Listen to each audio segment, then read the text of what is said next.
मानवी और तान्या दोनों मुंबई पहुंचती हैं। तान्या के घर वाले पहले ही तान्या के मामा के घर पहुंच चुके थे, इसलिए तान्या अपने मामा नवीन शर्मा के लिए टैक्सी बुक कर लेती है और दोनों अपना सामान रखकर शर्मा मैंशन के लिए निकल जाती हैं। थोड़ी देर में दोनों शर्मा हाउस पहुंच जाती हैं। मानवी ने जाकर सबसे पहले तान्या के पापा के पैर छुए तो उन्होंने उसे आशीर्वाद देते हुए कहा, खुश रहो मानवी बेटा, आने में कोई दिक्कत तो नहीं हुई? तो मानवी मुस्कुराते हुए, नहीं अंकल, हमें कोई दिक्कत नहीं हुई। फिर वो तान्या की मम्मी की तरफ जाती है तो वो उसे आगे बढ़कर गले लगा लेती हैं और मानवी से, सो फाइनली सुनैना जी ने कम से कम तुम्हें यहाँ तो आने दिया, नहीं तो हम तो बुला बुला कर थक गए थे।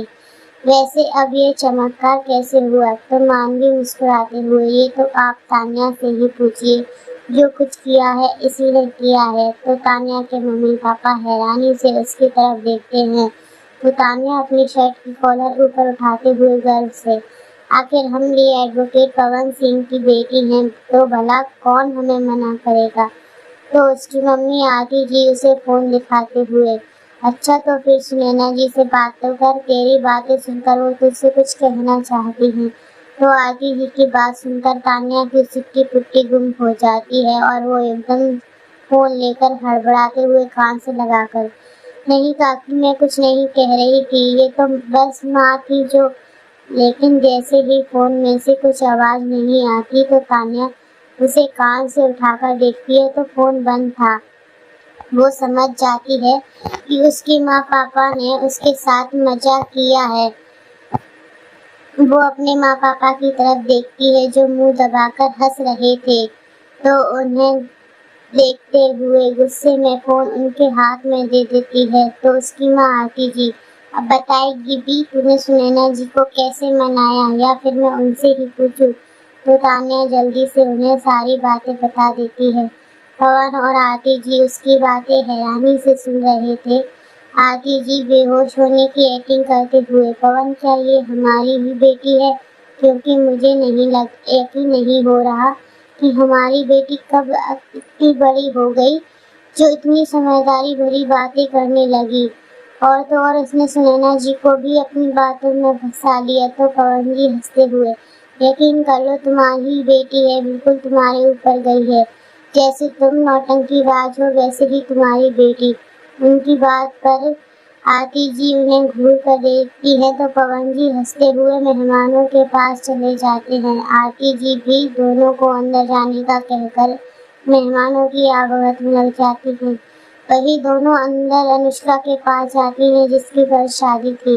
मानवी पीछे से अनुष्का को गले लगा लेती है और अनुष्का हल्का सा मुस्कुरा देती है तो मानवी अनुष्का से सरप्राइज उसकी आवाज सुनकर अनुष्का पीछे पलटती है और मुस्कुराते हुए तान्या और मानवी दोनों को गले लगा लेती है। मानवी मुस्कुराते हुए अनुष्का से, और दी हमारे होने वाले जीजू कैसे हैं? आई मीन कैसे दिखते हैं जो आप उन पर फिसल गई? क्योंकि जहाँ तक मुझे पता है आपने कॉलेज में इतने लड़कों को रिजेक्ट किया था कि मुझे उनके नाम तक याद नहीं। तो अनुष्का हल्का सा मुस्कुरा देती है और मानवी से, मैं कैसे बताऊँ, मैं तो खुद उन्हें नहीं देखा, यहाँ तक उनका नाम भी नहीं पता। इतना कहकर खिड़की से बाहर देखने लगती है। वही मानवी और तान्या उसे हैरानी से देखते हैं। मानवी एकदम से आगे बढ़कर अनुष्का को अपनी तरफ घुमाते हुए, क्या मतलब, ना आप उनका नाम जानती है ना उन्हें देखा, तो फिर शादी कैसे? और आप अरेंज मैरिज के लिए कैसे मान गई?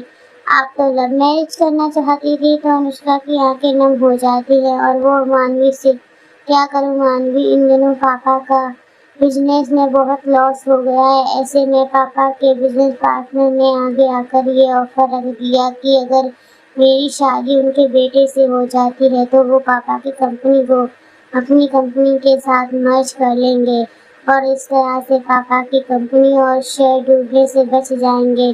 तो पापा ने भी उनके इस ऑफर को मान लिया। तो मानवी और तान्या शॉक्ड रह जाती हैं। मानवी हैरानी से, इसका मतलब आपकी शादी सिर्फ एक बिजनेस डील है और आप इस शादी के लिए तैयार भी हो गई? तो अनुष्का उदास होते हुए, इतना ही नहीं मानवी, उस लड़के ने मुझे फोन भी किया था और कह रहा था कि मैं इस शादी से मना कर दूं क्योंकि वो किसी और से प्यार करता है। लेकिन मैं क्या करूं, पापा ने मुझे कसम दी है अगर मैंने ये शादी नहीं की और मैंने उस लड़के की बात मानकर शादी से इनकार कर दिया तो वो अपनी जान दे देंगे। मानवी और तान्या और ज्यादा हैरान हो जाती है। तान्या अनुष्का से तो दी आपने, माँ पापा को क्यों नहीं कहा, वो जरूर आपकी मदद करते। मैं अभी माँ पापा को बताकर आती हूँ, वो शादी को जरूर रोक देंगे। अनुष्का उसका हाथ पकड़कर रोकते हुए, कोई फायदा नहीं है तान्या, बुआ फूफा जी को भी वो सब पता है, लेकिन वो लोग उस लड़के से मिल चुके हैं और उन्हें वो बहुत पसंद आया, इसीलिए उन्हें भी लगता है कि मुझे ये शादी कर लेनी चाहिए।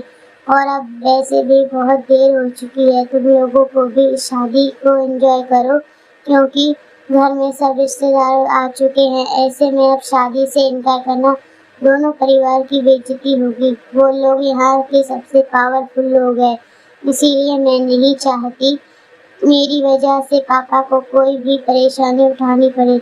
मानवी और तान्या दोनों सिर पकड़कर बैठ जाती हैं। तान्या मानवी से, यार मुझे समझ नहीं आता क्यों लोग पैसे की खातिर अपने परिवार और बेटियों की खुशियों को दांव पर लगा देते हैं। क्या बेटियों को इसीलिए पैदा करते हैं कि जब भी कोई मुसीबत आए तो उसे अपनी बेटी के सहारे दूर कर सके।